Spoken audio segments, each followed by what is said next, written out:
Justin, today I'm going to demonstrate how to assess your patient for ascites. Now, ascites is a fluid collection in your peritoneal cavity. This is common in patients who have cirrhosis, liver failure, heart failure, chronic hepatitis, and cancer. So if they have ascites, they're going to have complaints of abdominal pain, they're going to feel bloated, dyspnea, and heartburn is also common. So to start our assessment, I'm going to have you pull up your shirt so I can see your belly. First, you're going to visually inspect, looking at the abdomen. If they have ascites, it's going to be rounded, it's going to be distended, the skin's going to be taut, and the umbilicus is going to be pushed down. So clearly she does not have ascites. Had she, male or female, they're going to look like they're pregnant. So after the visual inspection, next we're going to auscultate. We're going to listen for bowel sounds, and then we're going to listen for a venous hum coming from the liver. So for bowel sounds, we're going to start in the right upper quadrant.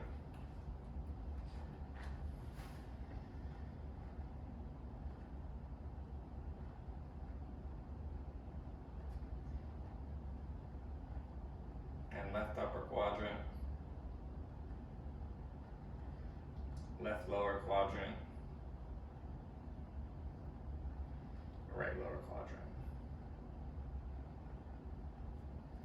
Now I hear bowel sounds in all quadrants for her. If I didn't hear anything, I'm going to want to make sure that I listen to each quadrant for the full 5 minutes to verify that there are no bowel sounds. If you have ascites, either it's going to be very faint or I'm not going to hear anything at all. So next we'll listen for the venous hum. You're going to want to use the bell of your stethoscope for this.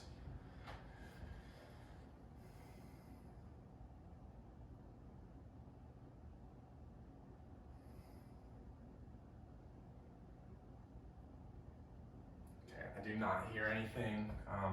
Had I, that would be indicative of ascites.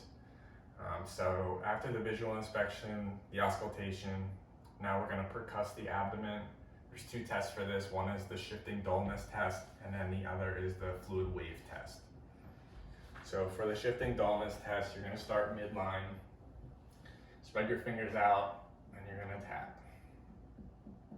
Tympanic, tympanic, tympanic, dull. So make visual note of where that dullness is, and then you're gonna have your patient roll on their side, and have you roll that way. So for this, again, you're gonna start midline.